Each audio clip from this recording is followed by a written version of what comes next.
Au nom du Père et du Fils et du Saint-Esprit. Amen. Frères et sœurs bien-aimés, nous disions ce matin que le Seigneur nous révélait des secrets de son amour qui s'est déployé à torrent dans une déferlante divine dans le sein de sa mère déjà lorsqu'il travaillait à sauver l'humanité par les morts successives que sa divinité infligeait à son humanité, et comment, une fois sorti du sein de sa mère à la naissance, il a tenté d'enserrer l'humanité dans son cœur en lui envoyant des rayons de lumière et de sa divinité, et comment l'humanité, se refermant, a accueilli tout de même la bonne disposition de notre très sainte mère, et puis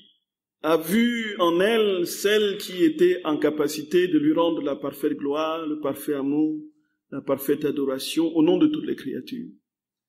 Celle-là qui a finalement reçu ses rayons à profusion dans sa plénitude, en chantant ainsi, frères et sœurs d'amour, toute la création, qui elle aussi est rentrée dans ce jubilatoire divine et qui a tressailli d'allégresse dans la prise de conscience dont les créatures inanimées ont été plus réceptives que les âmes, voyez, dotées de raison, de volonté, de mémoire. Voyez. Et là, le Seigneur nous a dit que tout était en fait dans ce projet qu'il avait de toute éternité, de poser l'homme d'où il est sorti, de le repositionner dans son état originel. Et donc, les rayons qui sortaient de ses doigts, c'était des rayons, justement, de divinité, qui tentaient ainsi de faire confluer avec la volonté humaine. Et alors, frères et sœurs d'amour, le Seigneur, tout simplement, nous donne des leçons mémorables sur ce qu'est, en définitive, ce troisième fiat que nous attendons. Il nous dit tout simplement que c'était ce pourquoi il est sorti, et qu'il n'est sorti pour rien d'autre, sinon pour restaurer l'homme. Et donc, il fallait préalablement qu'il le répare. Et nous avons compris, frères et sœurs bien-aimés, que si la mission de notre très saint Seigneur était terminée, était achevée avec la rédemption, on serait bien garni avec la situation du monde actuellement, et on aurait bien pu dire, effectivement, ton travail, à quoi ça a bien servi, puisque tu vois l'état de délabrement du monde. Mais lui dit très clairement que ce n'est qu'une étape. Vient donc le moment où il restaurera toutes choses de manière pleine. Voici, frères et sœurs d'amour, qu'il dit que il y a donc une nécessité de voir combien tout dans l'évangile, l'œuvre de la rédemption n'était qu'un escabeau, comme dit Jésus, n'était qu'un escabeau, une préparation.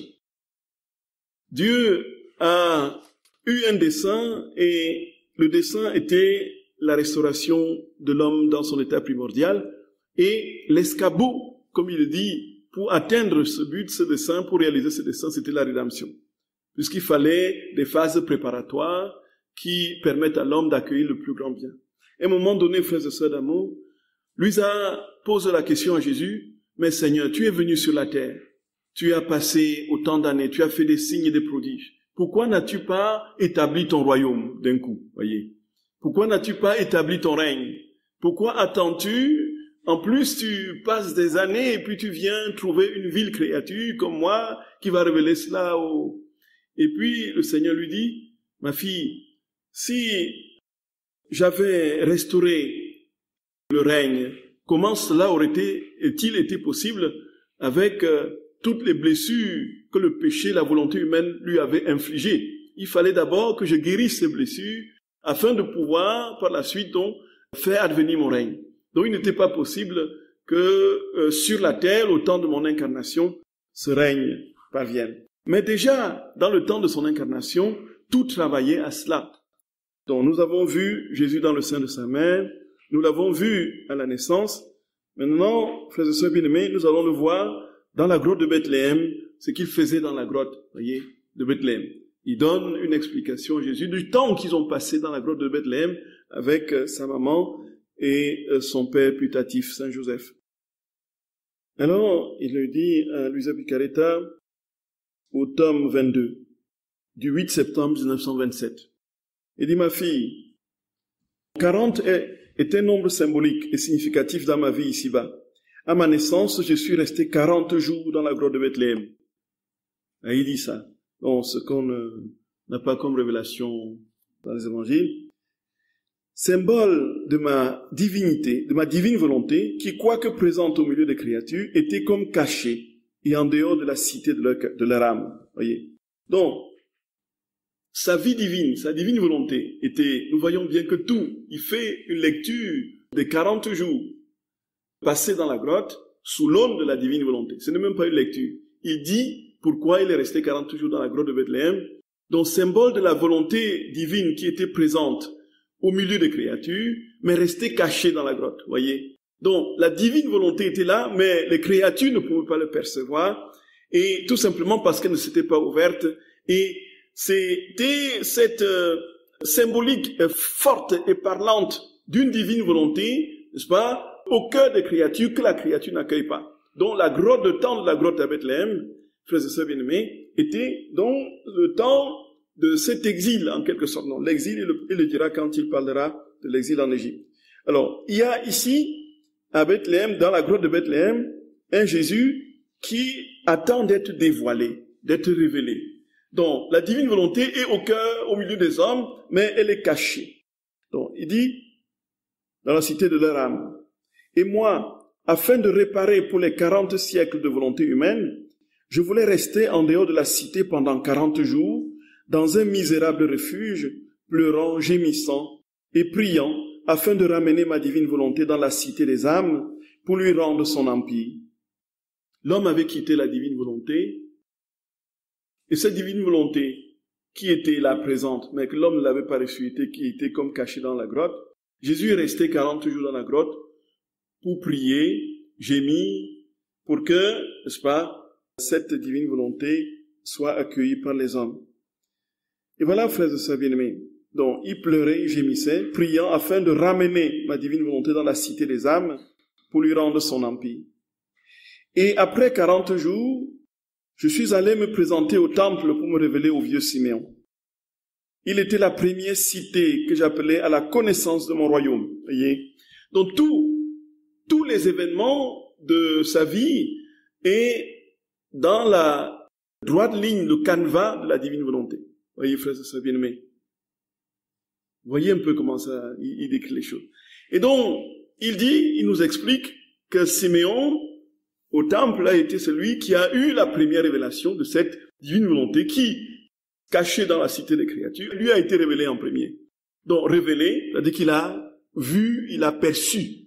Donc, ce n'est pas qu'il a reçu la plénitude du don. Il a perçu celui qui l'attendait. Maintenant, mon maître souverain, tu peux laisser ton serviteur s'en aller en paix selon ta parole, car mes yeux ont vu le salut que tu préparais à la face des peuples, lumière qui éclaire les nations et gloire de son peuple Israël. Connaissons le cantique de Siméon.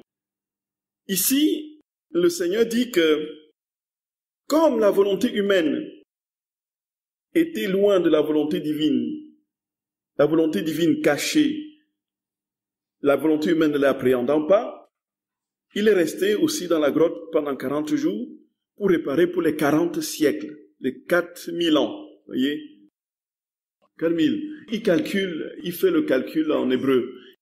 Jésus utilise le calendrier hébraïque pour parler. C'est-à-dire qu'on est chez les Hébreux en 5782. Donc quelqu'un peut vérifier sur son téléphone. Le Rosh Hashanah de 2022. Donc c'est l'âge biblique. Adam est, selon les Hébreux, et selon ce calendrier que notre très saint Seigneur utilise pour parler du temps à Luisa Picaretta.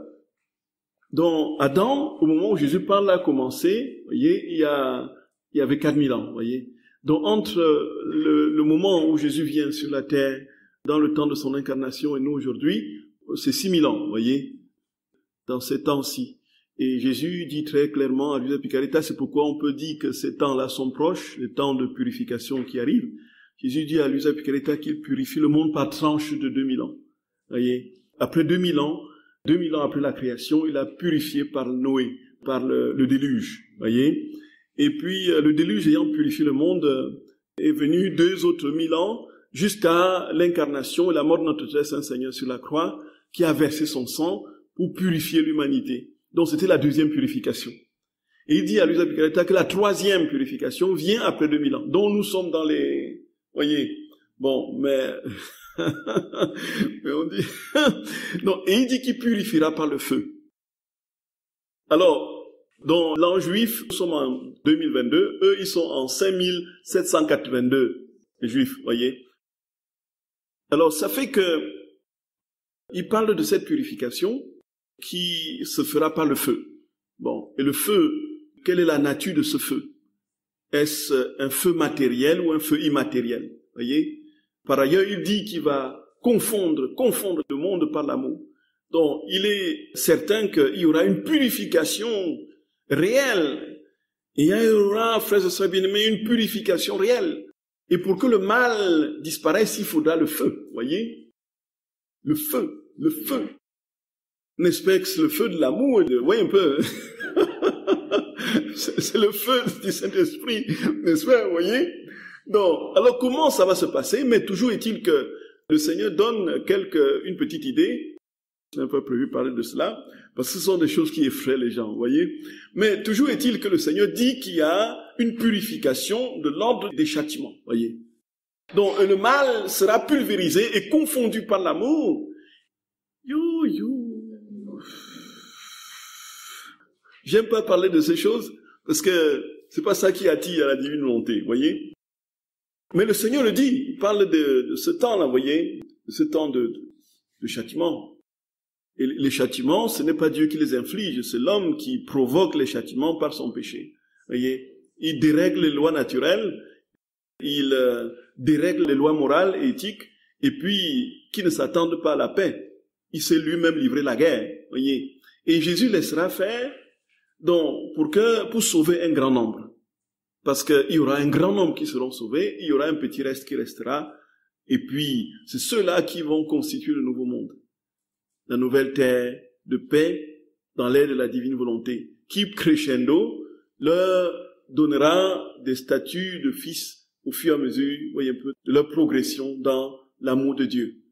Et comme le mal aura été enchaîné et particulièrement maîtrisé par le Seigneur, donc il y aura une plus grande facilité à courir dans les voies de sainteté que nous l'avons aujourd'hui. Voyez, que ce que nous pouvons aujourd'hui vivre dans cet ordre-là.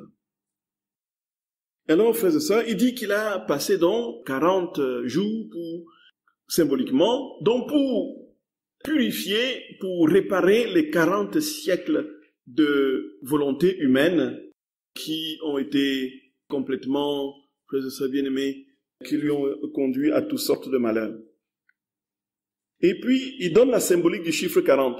Il dit, donc 40 jours dans la grotte de Bethléem, après il est allé se présenter au vieillard Simeon. Il était la première cité que j'appelais à la connaissance de mon royaume. Et sa joie fut si grande qu'il ferma les yeux à la terre pour les ouvrir à l'éternité. Donc, j'ai passé 40 jours dans le désert. Et j'ai ensuite commencé immédiatement ma vie publique pour leur donner les remèdes et les moyens de parvenir au royaume de ma volonté.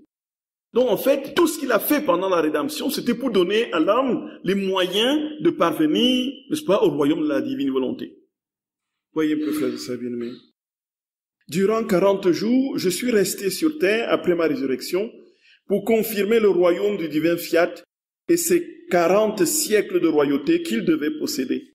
Donc il reste encore 40 jours pour confirmer, n'est-ce pas, les 40 siècles de sa divine volonté qui auraient dû être possédés par l'homme. Ainsi, en tout ce que j'ai fait ici-bas, le premier acte fut la restauration du royaume. Dans tout ce qu'il a fait, son premier acte, c'était la restauration du royaume, la divine volonté. Nous voyons, frères et sœurs bien-aimés, que quand nous avons cette clé de lecture des évangiles, quand on va à l'évangile, on comprend pourquoi Jésus guérit un malade, pourquoi Jésus dit telle parole, pourquoi, voyez, tout simplement parce qu'il veut ramener dans tout ce qu'il fait, y compris ses respirations, il préparait le royaume de la divine volonté, la restauration définitive des créatures. Et nous comprenons bien, frères et sœurs bien-aimés, qu'une prière qui veut maintenant se limiter à demander quelques petites grâces au Seigneur, d'ordre physique, d'ordre psychologique, d'ordre matériel, nous voyons bien le caractère limité, profondément limité, au regard de la moisson d'âme de tous les temps, au regard de la divinisation de toutes les créatures et de toute la création, au regard de la foule immense de béatitudes, de bienheureux qui vont germer d'une simple prière et d'un simple acte dans la divine volonté. Nous nous limitons, frères et sœurs bien-aimés, le Seigneur nous présente des océans et nous allons chercher un petit gobelet, même pas un gobelet d'eau. Nous allons prendre un dé à coudre pour ramasser de l'eau, vous voyez, dans un océan qu'il nous offre, dans lequel il veut nous engloutir. C'est ça en fait. C'est ainsi, frères et sœurs bien-aimés, qu'on parle avec la divine volonté de l'achèvement. Tout est couronné dans la divine volonté. Tout est achevé. Tout est achevé. Tout ce que nous avons jusqu'ici comme grâce, la grâce sanctifiante, la gratia gratis date, dans son œuvre de sanctification pour acquérir le bien et les vertus. Tout ce que nous avons comme grâce extérieure du déploiement de l'amour du Seigneur, y compris dans les miracles, les signes, les guérisons, dans les prières charismatiques et autres, tout ce que nous avons comme grâce dans l'ordre du temporel, comme faveur, n'est-ce pas, pour d'une paix relative entre les familles et tout ça, c'est l'achèvement de tout cela, frères et sœurs bien-aimés, c'est l'immersion dans la vie de Dieu. Tout ça nous prépare à ce qu'il y a de plus beau, de plus indépassable, de plus inoxydable, la plénitude de la vie de Dieu, qui, elle, ne connaît pas de rouille. Alors que, même si nous étions morts, frères et sœurs bien-aimés, et que le Seigneur, par une prière puissante d'un charismatique, venait nous ressusciter, nous serions de nouveau comme pour Lazare. Le Fils de l'homme lui-même n'a pas rendu Lazare immortel. Voyez, c'est encore un miracle, frères et sœurs bien-aimés, comme dit notre très saint Seigneur, un miracle qui vient après coup, mais qui après s'effiloche et s'éteint. Nous avons un contentement relatif et viendra le moment où un autre mal, une autre maladie se présentera. Nous avons été guéris de l'orteil aujourd'hui.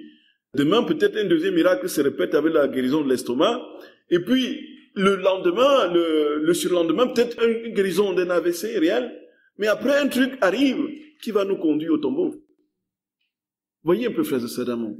Et le Seigneur dit, l'achèvement de toute mon œuvre, de tout ce que j'ai fait, y compris les miracles que j'ai opérés, c'était pour vous donner le premier acte, était l'instauration du royaume de la divine volonté dans les créatures. Voyez ça, frères et sœurs bien-aimés. Et en cela, il dit que toutes les autres choses arrivaient en deuxième lieu. Car le premier acte de communion entre moi et les créatures fut le royaume de ma volonté.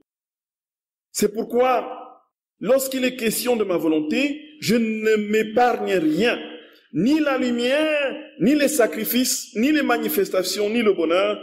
Ce sont des mers que je libère de moi-même afin de la faire connaître, de la faire régner et de la faire aimer. Voyez, frères et sœurs d'amour, si vous avez les proches qui se ferment à cette vérité, taisez-vous, priez et n'insistez pas. Voyez, le Seigneur fait son chemin. Il fait son chemin. Personne ne pourra plus le retenir. Personne, plus personne, frères et sœurs d'amour. Plus personne. De 1938 à 1994, là, on ne parlait pas de Luisa. On ne parlait pas de Luisa. C'était des trucs tabous. Les écrits étaient dans les archives du Vatican empoussiérés. Voyez? Et quand ça ressort, frères et sœurs bien-aimés, voilà, on ne peut plus arrêter le torrent. Ce n'est plus possible. Et donc notre rôle est tout simplement d'être des petits intermédiaires limités, pauvres, avec notre bonne volonté. Et une fois que les âmes s'ouvrent, voilà, la grâce coule. Quand elles se ferment, N'insistons pas. Prions et repartons tranquilles en disant une parole de paix au fond de notre cœur pour les personnes, en demandant au Seigneur que le Seigneur, frères et sœurs bien-aimés, dans sa divine volonté, voyez, un jour les touche et les ouvre à cette vérité. Vous imaginez, frères et sœurs d'amour, nous imaginons l'action, le travail que nous avons aujourd'hui en une simple petite demande en Dieu, par le simple biais du vouloir, ce que nous sommes capables de faire. Transfigurer les univers, ramasser les montagnes de ce monde pour les engloutir dans les océans des mains sans fin de l'amour infini de Dieu, et aller au ciel, donner des béatitudes accidentelles aux saints et à nos anges, aux anges qui y sont, dessortir les âmes du purgatoire et remplir l'univers de la vie de Dieu. Et là, entre-temps, frères et sœurs bien-aimés, nous avons cette perspective et nous sommes recroquevillés sur le nombril piété instrumentaliste, où Dieu doit absolument faire notre volonté, sinon il n'est pas Dieu, où Dieu doit absolument nous exaucer pour tel ou tel point, sinon il... Voyez, alors qu'il nous veut barder des soleils divins, nous allons prendre une mèche de bougies, alors qu'il a des milliards de soleils, voyez. Pour tenter d'éclairer le monde, nous allons chercher une mèche de bougies, alors qu'il nous propose, voyez. Donc Jésus dit très clairement que toutes les autres choses venaient en deuxième lieu. Je viens de dire, c'est au tome 22 du 8 septembre 1927. Et tout, frères et sœurs bien-aimés, comme on a eu l'occasion de dire, on ne le répétera jamais assez, tout, absolument tout, dans les moindres détails, dans la vie de notre Seigneur, les temps de sa naissance, les heures, les actions, les pensées, les paroles, tout absolument avait une signification, et cette signification était unique, conduit l'homme à retrouver son rang premier. Il le dit pour la naissance, il le dit pour la conception dans le sein de sa mère, il le dit pour le séjour de 40 jours à la grotte de Bethléem, il le dit pour la circoncision. Voyez. Il le dit même pour l'heure où il a voulu naître. Et donc, il est né vraiment. La tradition qui a porté la messe de Noël à minuit s'est référée à quelque chose de véridique. Voyez, c'est lorsqu'on lit tout ce que le Seigneur dit. Jésus dit très clairement qu'il est né à minuit. Ici, voyez. Il dit qu'il est né à minuit. Il explique pourquoi il est né à minuit. Donc, c'est au tome 20, du 1er janvier 1927. Il dit, tu dois savoir que la créature qui met fin à sa propre volonté retourne à son point d'origine et que la vie nouvelle, la vie de lumière, la vie éternelle de ma volonté commence alors en elle. Lorsque je suis venu sur la terre, j'ai voulu donner beaucoup d'exemples sur la façon de mettre un terme à la volonté humaine. J'ai voulu naître à minuit pour briser la nuit de la volonté humaine avec le jour resplendissant de la mienne. Voyez, minuit, c'est le cœur de la nuit. Voyez. C'est le sommet de l'obscurité, de l'opacité. Et lui qui est la lumière, la source même de la lumière, qui est la lumière même, il vient plaquer, immerger sa lumière au cœur de l'obscurité humaine. C'était sa vie divine qui rentre dans les ténèbres de la volonté humaine. Oui, frère de sa bien-aimée. Et même si la nuit continue à minuit, elle ne se termine pas, elle n'est que le commencement d'un jour nouveau. En plus, minuit, c'est le cœur de la nuit et c'est le commencement du jour. Et mes anges, pour honorer ma naissance et montrer à tous le jour de ma volonté à partir de minuit, ont réjoui la voûte des cieux avec de nouvelles étoiles et de nouveaux soleils pour transformer la nuit en lumière plus brillante que le jour. Ce fut l'hommage que les anges ont rendu à ma petite humanité, en qui résidait le plein jour du soleil de ma divine volonté. Et l'appel de la créature à venir dans sa pleine lumière. Voyez, frères et sœurs bien-aimés, voyez, frères et sœurs d'amour, le Seigneur dit que lorsqu'il est né à minuit, minuit qui est le cœur de la nuit, et qui est le commencement du jour, il introduisait ainsi les lumières resplendissantes de sa vie divine dans les ténèbres opaques de la volonté humaine. Et les anges, en ce moment, frères et sœurs, au moment où la nuit est dans ce qu'il y a de plus obscur, Les anges ont fait produire des lumières, des mille soleils qui ont étincelé, qui ont brillé dans cette nuit. Et on peut dire, on peut comprendre, frères et sœurs, pourquoi effectivement notre très saint Seigneur dit qu'il y a eu quelque chose d'inhabituel au moment où il est né. Et tous les anges qui chantaient, les bergers les ont entendus chanter, frères et sœurs, mais ce n'est pas une question, comme dit aujourd'hui, une plate et incroyable exégèse historico-critique. Ce n'est pas, ça n'a rien à voir avec les formes, voyez? Quand est-ce qu'on va donner à Dieu sa place? Dieu est Dieu. Dieu est Dieu. Vous limitez sa puissance. La nuit de Noël, les bergers ont entendu les anges chanter. Point final. La nuit de Noël, notre Seigneur dit, frères et sœurs bien-aimés, que il y avait un soleil, une lumière qui traversait le ciel. Et le Seigneur disait que les anges rendaient ainsi hommage à leur Seigneur, lui qui était le soleil et qui venait introduire dans l'humanité sa divine volonté. Voyez. Tout petit encore, c'est ce qu'il dit pour la circoncision. Tout petit encore. Je me suis soumis à la cruelle blessure de la circoncision qui m'a fait pleurer des larmes amères. Et non seulement à moi, mais à ma maman et à mon cher père Saint-Joseph. C'était la coupure de la volonté humaine que je voulais faire pour que la créature puisse laisser couler dans cette coupure la divine volonté.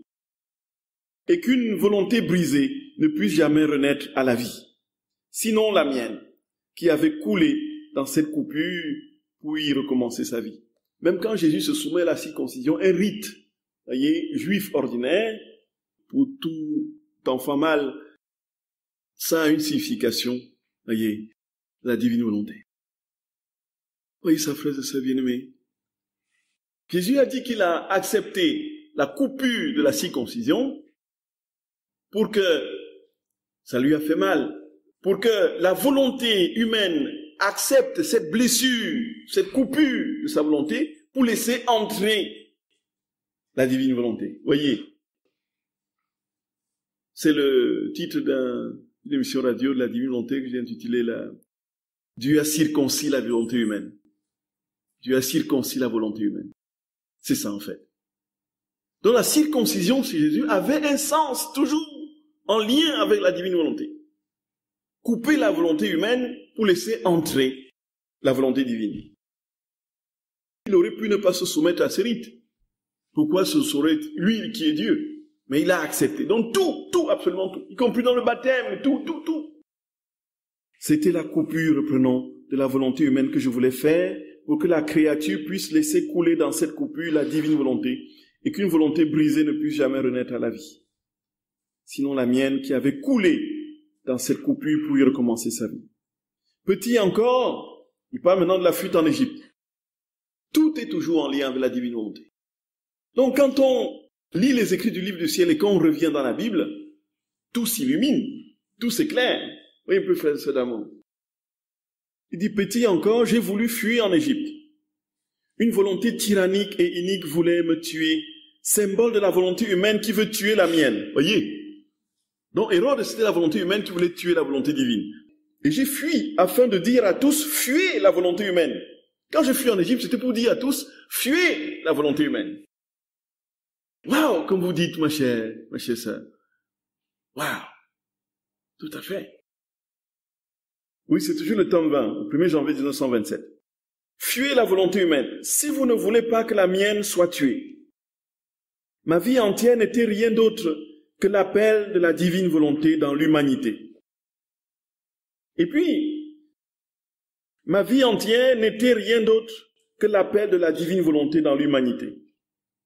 Ma vie entière n'était rien d'autre que l'appel de la divine volonté dans l'humanité. En Égypte, j'ai vécu comme un étranger au milieu de ce peuple. Écoutons, symbole de ma volonté qu'ils conservent comme étrangers parmi eux.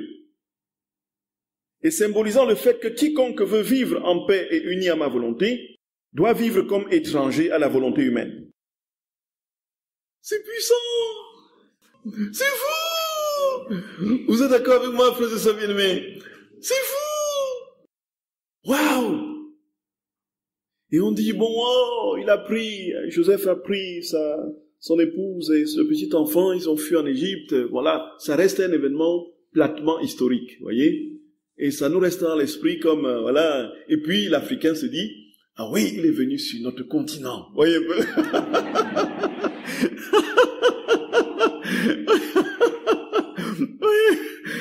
Et ça s'arrête là. On ne pense pas plus.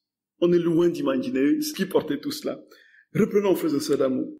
Il dit, petit encore, dont on a parlé de Hérode, donc ma vie entière n'était rien d'autre que la paix de la divine volonté dans l'humanité. En Égypte, j'ai vécu comme un étranger au milieu de ce peuple. Donc, symbole de ma volonté qu'il conserve comme étranger parmi eux.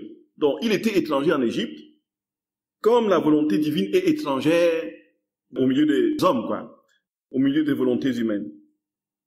Et ça symbolisait aussi, donc, et symbolisant le fait que quiconque veut vivre en paix et uni à ma volonté, doit vivre comme étranger à la volonté humaine. Voyons le double sens particulièrement puissant de la fuite en Égypte, donc du vécu de Jésus en Égypte. Il est volonté divine au milieu des créatures qui ne le connaissent pas, il est étranger. Et en même temps, il dit que si on veut être uni à lui, il faut être étranger à la volonté humaine. Voyez un peu ça, mes très chers. Il dit sinon, il y aura toujours la guerre entre les deux. Ce sont deux volontés irréconciliables. Donc il faut toujours que nous soyons étrangers à la volonté humaine. Sinon, il y aura un conflit.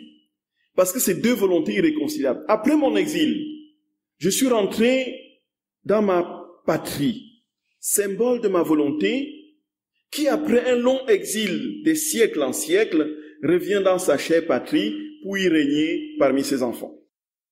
Donc, c'est le symbole de la divine volonté qui retourne, qui revient dans les créatures, dans ce temps que nous vivons. Et en traversant ces étapes de ma vie, je formais son royaume en moi, et je l'appelais par d'incessantes prières, dans la douleur et dans les larmes, pour venir régner parmi les créatures. Donc, pendant que Jésus vivait tout cela, frères et sœurs bien-aimés, il était continuellement en prière pour que vienne son règne au milieu des créatures. Et toutes les étapes qu'il vivait travaillaient à ce que ce règne advienne et symbolisaient justement la relation difficile entre la volonté humaine et la volonté divine. Dans tout ce qu'il a vécu, c'était pour que cette volonté divine, en définitive, soit restaurée. Voyez un peu, mes très chers. Wow. Et il dit qu'il appelait ce royaume par d'incessantes prières, dans la douleur et dans les larmes. Il dit, je suis rentré dans ma patrie et j'y ai vécu caché et inconnu.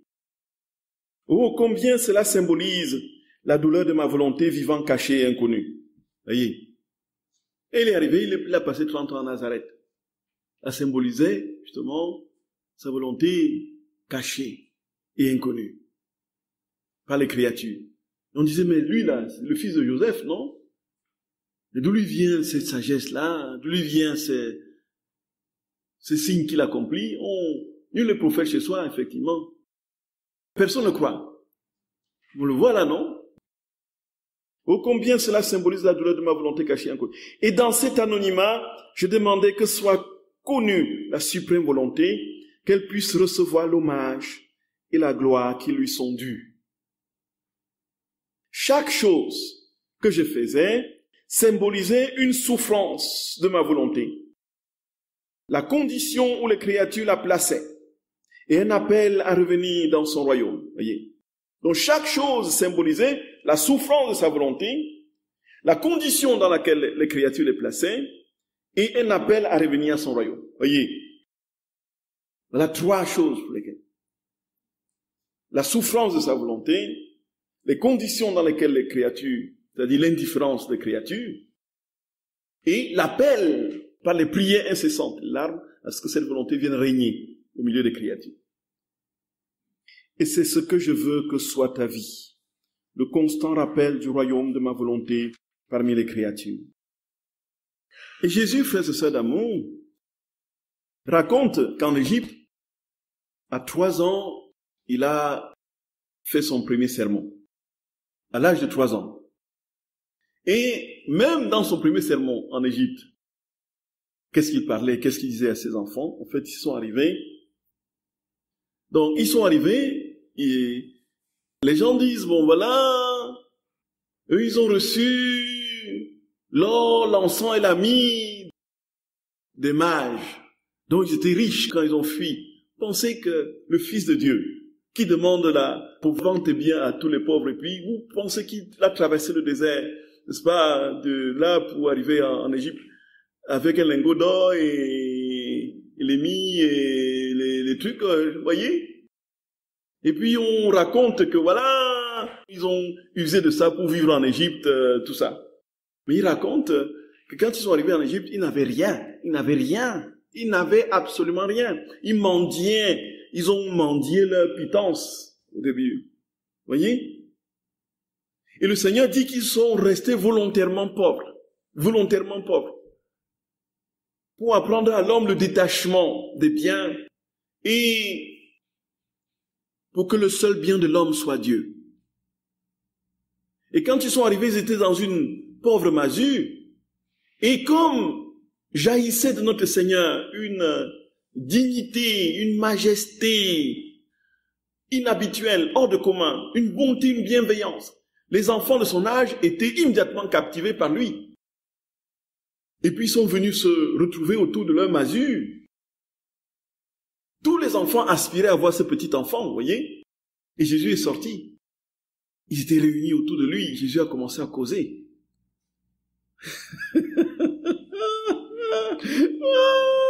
Oui, Jésus. Il leur parlait de quoi, selon vous, frères et sœurs d'amour? Il leur parlait de quoi, selon vous? Tout à fait. Il leur disait, obéissez à Dieu, faites sa volonté. Dans la bouche de l'enfant de 3 ans, c'était l'appel à l'obéissance à la volonté du Père. Il ne pouvait pas autrement se comporter et parler, puisque déjà dès le sein de sa mère, c'était pour ça qu'il travaillait. Voyez, frères et sœurs bien-aimés. Et nous, c'est au 10 janvier 1938. 1938, on est déjà dans les tomes 35, 36, là, non? Vous sentez bien. 1938. Tome 34, oui, d'accord. Parce qu'elle finit d'écrire en 1938, justement. Donc le 10 janvier. Donc effectivement, c'est entre 34, 35, 36. Voilà, c'est 35, 36. C'est là où il parle de son sermon. Vous voulez que je lise un tout petit peu? Non. Sacré François qui nous demande de parcourir la Bible. Effectivement, c'est toute la Bible qui est divine volonté. Surtout le Nouveau Testament. Alors, dans les moindres détails. Donc, je laisse les considérations que lui a dit. Fille de ma volonté, combien je suis heureux lorsque la créature ne me laisse pas seule. Je la sens derrière moi, devant moi, et dans tous mes actes. Tu dois savoir que mon exil en Égypte n'a pas été sans conquête. Lorsque j'avais environ 3 ans, de notre petite masure, je pouvais entendre les enfants qui jouaient et criaient dans la rue. Et tout petit que j'étais, je suis allé me joindre à eux. Dès qu'ils me virent, ils ont couru vers moi, en se bousculant, pour être le plus près possible, parce que ma beauté, l'enchantement de mon regard et la douceur de ma voix étaient si grands qu'ils en étaient ravis. Ils m'entouraient et m'aimaient tellement qu'ils ne pouvaient plus se détacher de moi. J'aimais moi aussi ces enfants et je leur ai fait mon premier petit sermon en l'adaptant à leur petite capacité. Car lorsque l'amour est vrai, il essaie non seulement de se faire connaître, mais également de donner tout ce qui y peut rendre heureux dans le temps et dans l'éternité. D'autant plus que possédant l'innocence, il pouvait facilement me comprendre.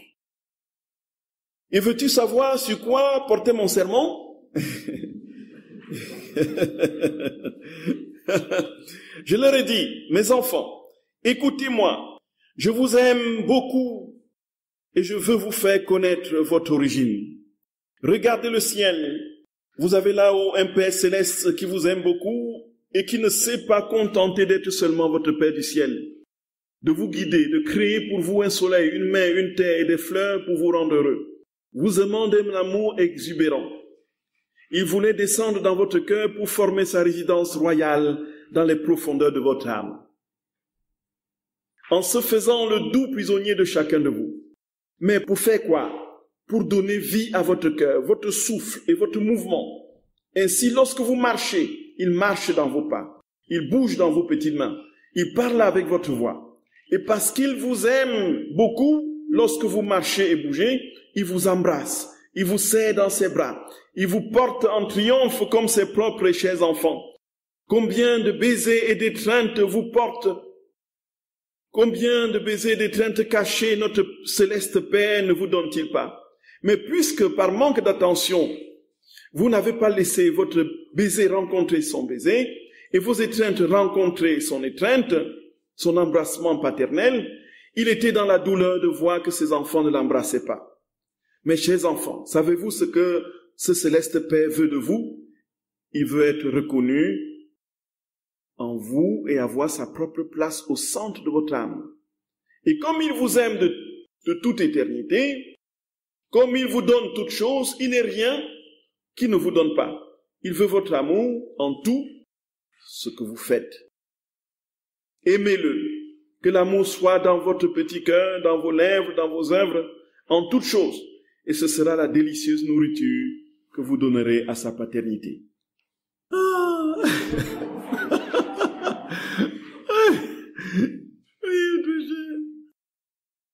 Il vous aime beaucoup et veut être aimé. Personne ne pourra jamais vous aimer comme il vous aime. Il est vrai que vous avez un Père sur la terre, mais combien différent de l'amour du Père céleste. Votre Père sur la terre ne peut pas toujours vous suivre, surveiller vos pas ou dormir avec vous. Il ne palpite pas non plus dans votre cœur. Et si vous tombez, il peut même ne pas le savoir. Au contraire, votre Père céleste ne vous quitte jamais. Si vous êtes sur le point de tomber, il vous tend la main pour ne pas vous laisser tomber. Si vous dormez, il veille sur vous. Et même si vous jouez et que vous faites quelque chose d'impertinent, il est toujours avec vous. Et il sait ce que vous faites. Par conséquent, aimez-le. Aimez-le beaucoup. Et dans mon excitation, je leur dis, donnez-moi votre parole que vous allez toujours l'aimer. Dites avec moi, nous t'aimons notre Père qui est aux cieux, nous t'aimons notre Père qui demeure dans nos cœurs. Ma fille, à mes paroles, des enfants sont demeurés immobiles. D'autres étaient ravis. Certains se sont serrés contre moi et ne voulaient plus me laisser partir. Je leur ai fait sentir la vie palpitante de mon Père céleste dans leur petit cœur, et ils étaient dans la fête parce qu'ils n'avaient plus un Père qui était loin d'eux, mais qui demeurait dans leur propre cœur. Et pour les raffermir et leur donner la force de me quitter, j'ai béni ces enfants en renouvelant sur eux notre puissance créatrice, invoquant la puissance du Père, la sagesse du Fils, moi-même, et la vertu du Saint-Esprit. Et je leur ai dit, allez, vous reviendrez. Alors ils m'ont quitté.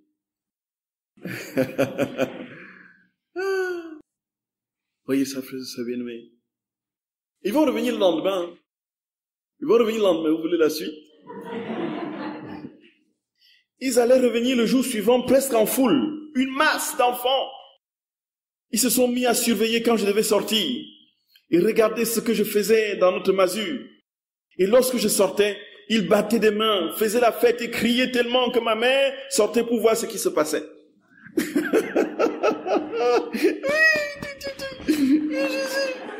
Oui. Oh, comme elle est ravie de voir son fils parler à ses enfants avec tant de grâce. Comme elle était ravie, pardon. Son cœur débordait d'amour et elle pouvait voir les premiers fruits de ma vie ici-bas, puisque pas un de ces enfants qui m'écoutaient, pas un seul d'entre eux ne s'est perdu. Gloria, Gloria, Gloria. Merci Seigneur. Merci Seigneur notre roi. Sachant qu'ils avaient un Père dans leur cœur, était comme un dépôt pour pouvoir posséder la patrie céleste, pour aimer ce Père qui était assis dans les cieux.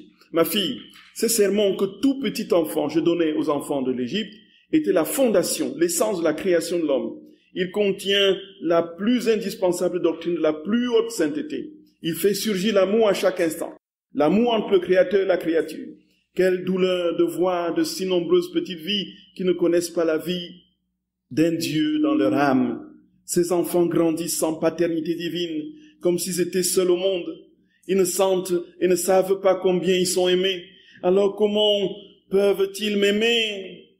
Et quand on ne transmet plus la foi, frères et sœurs, aux enfants, comment peuvent-ils aimer Dieu? Les plus cléments et les plus bienveillants disent qu'on les laisse choisir quand ils seront grands. Attention, c'est sa liberté. Il faut qu'il soit libre. Mais vous lui avez donné un nom. Est-ce que vous lui avez demandé son avis pour lui donner un nom? Est-ce que vous lui avez demandé son avis pour l'inscrire à l'école? Est-ce que vous lui avez demandé son avis pour le vêtir et pour lui donner à manger?